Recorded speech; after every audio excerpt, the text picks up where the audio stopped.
I'd rather look the devil in the eye. Still going bad. There are 21 bridges in and out of the island. Shut them down. Wrong, sir. I will find this was a setup. Call it what you want. I just did. If you do wrong. BTO, we back again. Go.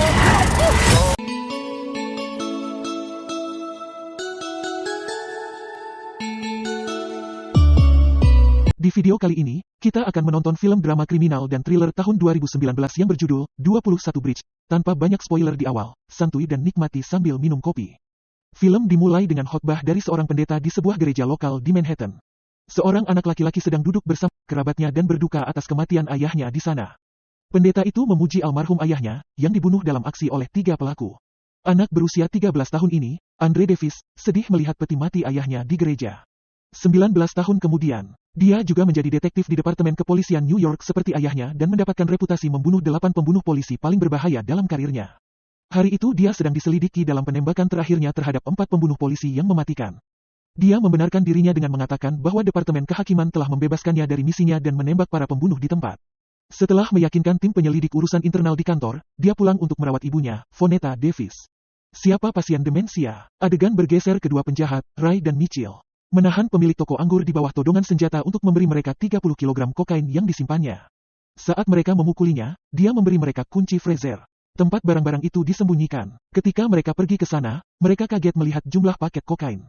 Sebenarnya beratnya 300 kg, 10 kali lebih banyak dari perkiraan mereka. Keduanya bersemangat menemukan jackpot. Karena mereka tidak dapat membawa seluruh kokain, Michael meminta Ray untuk pergi dari sana pada saat itu. Dia membuatnya sadar bahwa mereka tidak diperlengkapi untuk membawa beban sebanyak itu dan tidak punya cukup waktu untuk mengemasnya ke dalam mobil mereka.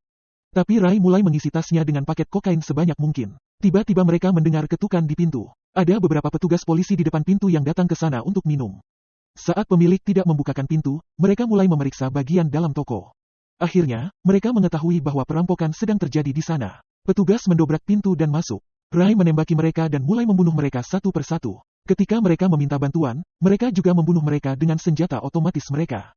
Mereka lari dari sana dengan kokain sesudahnya. Di adegan berikutnya, Andre memanggil TKP. Kapten Matt memberitahu dia tentang perampokan dan pembunuhan oleh para pembunuh.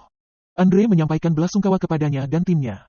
Dia meminta mereka untuk pindah dari sana dan membiarkannya bekerja. Di sana Matt dan Andre memperdebatkan sistem urusan dalam negeri yang mencampuri urusan pembunuh polisi. Dia memohon Andre untuk membawa para pembunuh ke pengadilan. Dia bersikeras untuk membunuh mereka, apapun caranya. Saat mereka memeriksa volume kokain, Kapten Matt memperkenalkannya kepada detektif Frankie Bourne. Dia juga mengarahkannya untuk bekerja bersamanya. Ketika dia memintanya untuk membiarkan dia bekerja sendiri, dia menjelaskan kepadanya bahwa volume kokain menarik Departemen Narkotika, jadi mereka mengirimnya ke sini untuk menyelidiki. Dia mengatakan kepadanya bahwa bukan pilihan baginya untuk bekerja sendiri. Dia akhirnya setuju dan memulai penyelidikannya. Andre menjelaskan kepada mereka dengan pengalamannya bahwa para perampok tidak siap untuk 300 kg narkoba. Dia memberitahu mereka bahwa hanya ada 2 perampok di mobil kecil mereka. Frankie memberitahunya bahwa mereka hanya mengambil 50 kg. Sementara itu, Andre mendapat telepon dari Departemen Prakarsa Keamanan Manhattan Bawah. Sersan Yolanda menerima foto BMW hitam melanggar lampu merah di jalan raya. Dia meneruskannya ke Andre. Pada saat itu, ketika mereka sedang menilai, FBI tiba di sana. Mereka menganggap yurisdiksi TKP dan meminta Kapten Matt dan anak buahnya untuk bekerja di bawah perintah mereka. Andre dan Matt sangat menentang mereka. Sekarang Andre berbicara kepada mereka dengan perhitungannya. Dia mengatakan dia tidak akan tinggal di Brooklyn dan sedang menunggu kabar tentang para perampok yang melarikan diri dari pulau itu. Dia membuat mereka menyadari bahwa dia curiga perampok tidak dapat segera memindahkan beban itu. Andre menjelaskan kepada mereka bahwa obat-obatan akan dijual di suatu tempat di Pulau Manhattan sebelum matahari terbit. Adegan beralih ke perampok, mereka berhenti di sebuah jalan terpencil di mana Michael menegur Ray karena telah membunuh banyak petugas polisi. Dia terus mengatakan bahwa mereka sekarang akan menjadi buronan selama sisa hidup mereka. Sementara itu, kontraktor mereka, Bush, tiba di sana dan meminta potongan yang signifikan dari kesepakatan. Dia meyakinkan mereka untuk membantu mereka keluar dari Manhattan. Mitchell menahannya di bawah todongan senjata dan mencurigainya atas pengaturan untuk membuat mereka ditangkap di toko anggur. Dia mengancamnya untuk membawa mereka ke pembeli utamanya, Howe. Dia bilang dia tidak bisa mengubah kesepakatan, tapi Mitchell bilang kesepakatan sudah diubah dengan tambahan 20 kilo di dalam mobil. Ketika mereka setuju, mereka membakar mobil mereka di jalan. Sementara itu, Andre sedang menjelaskan penilaiannya kepada petugas FBI.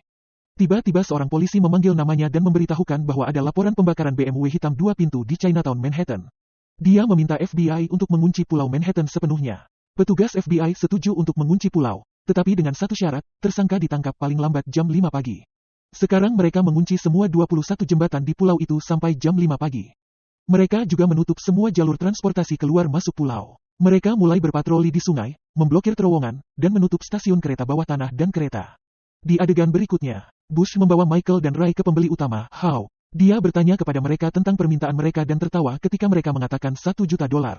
Mitchell menjelaskan kepadanya bahwa 50 kilo menjadi 200. Rata-rata nilai jalan adalah 32.000 per unit, yang berjumlah sekitar 6,5 juta total, membuat $1 juta jumlah yang wajar untuk diminta. Hawk menyetujui kesepakatan itu dan merujuk mereka ke Adi, pencuci uang mereka. Dia dapat mencuci uang melalui rekening luar negerinya ke Swiss dan memberi mereka identitas baru dan dokumen perjalanan yang diperlukan. Sementara di sisi lain, Andre dan timnya pergi ke mobil yang terbakar, dan STNK dilacak ke mantan pacar Bush, Lee. Mereka semua pergi ke apartemen Lee, meskipun dia belum pernah melihat Bush sejak mereka putus. Dia mengidentifikasi Ray dari foto kamera lalu lintas. Dia mengatakan kepadanya bahwa Ray memiliki pemuda bermasalah yang mendaftar di Angkatan Darat dengan teman baiknya dan kakak laki-laki Michael. Arvel, sekarang dia mulai berbicara tentang Michael. Di sisi lain, katanya dia tumbuh menjadi anak yang cerdas dengan masa depan yang cerah. Ketika Arvel terbunuh saat bertugas di Afghanistan, Michael keluar dari perguruan tinggi dan bergabung dengan Angkatan Darat, tetapi dia diberhentikan dengan tidak hormat ketika dia bertarung dengan sersan seniornya.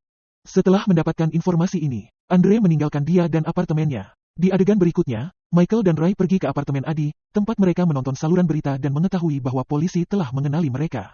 Segera mereka mengetahui bahwa pulau itu telah dikunci. Pada saat yang sama, Bush muncul di sebuah bar untuk menemui pacar barunya, yang telah dibuntuti oleh polisi.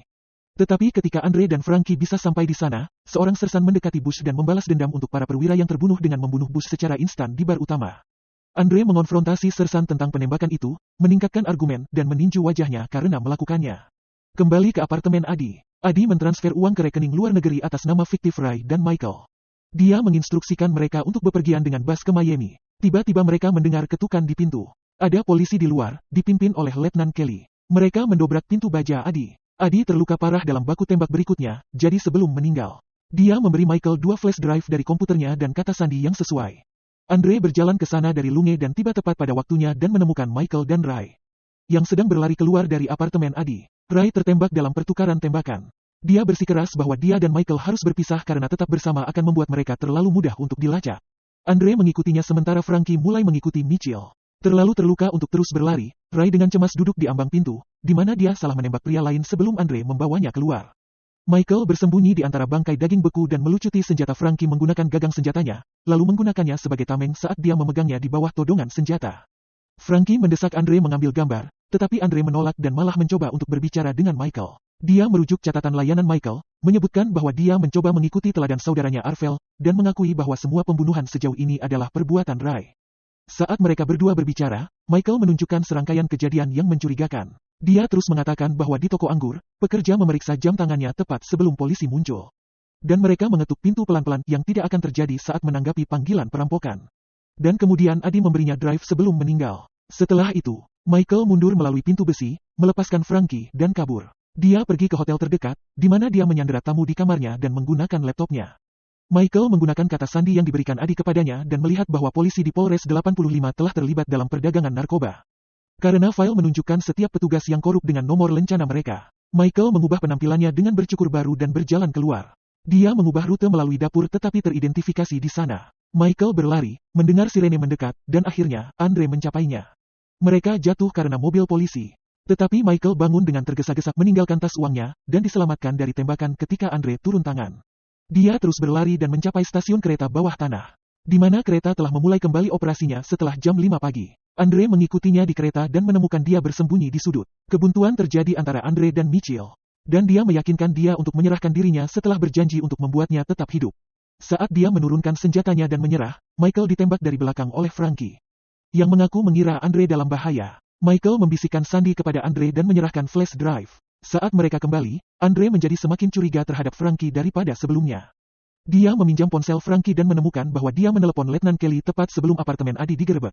Itu adalah letnan yang sama yang menyerbu. Keesokan harinya, Kapten Matt kembali ke rumah untuk menemukan Andre menunggunya dengan senjata di tangannya. Andre mengatakan kepadanya bahwa dia tahu bahwa kantor polisi ke-85 telah bertindak sebagai keamanan bersenjata untuk pengedar narkoba tingkat tinggi. Dia mengatakan kepadanya bahwa kasus malam sebelumnya hanyalah sedikit kesialan ketika toko anggur dirampok. Adi mudah ditemukan karena dia pembersih yang sama dengan yang digunakan Matt untuk mencuci uang hasil jerih payahnya dari narkoba. Dengan menyesal, Matt menjawab bahwa ini tidak pernah tentang uang. Ini tentang upah yang sedikit untuk pekerjaan yang mengorbankan nyawa mereka. Dibesarkan dalam keluarga polisi dan mengalami langsung kehilangan ayahnya, kata-kata itu menghantam Andre. Namun ia menolak untuk meninggalkan kasus tersebut. Saat itu, beberapa petugas dari 85 terlihat bergerak di luar rumah sebelum mereka melepaskan tembakan. Andre membunuh mereka semua, termasuk Matt, yang menolak menyerahkan dirinya, bahkan setelah mengalami luka serius. Frankie datang dari belakang dan memegang Andre di bawah todongan senjata, menunjukkan kepadanya flash drive dan memberitahunya bahwa dia tidak dapat melakukan apa-apa sekarang. Sekarang Andre membalasnya bahwa ini sudah berakhir. Dia mengatakan drive telah disalin dan dikirim ke departemen kepolisian. Oleh karena itu membunuhnya tidak berarti apa-apa selain penjara seumur hidup. Dia menurunkan senjatanya dan menyerahkan lencananya, membiarkan dirinya ditahan. Film berakhir saat Andre diperlihatkan sedang mengemudi melintasi jembatan Manhattan dengan UBS berlumuran darah di dalam mobilnya. Tamat, terima kasih telah menonton. Wilujeng wayah kieu. Like dan jangan lupa subrek, hatur nuhun, dan sampai jumpa di video selanjutnya.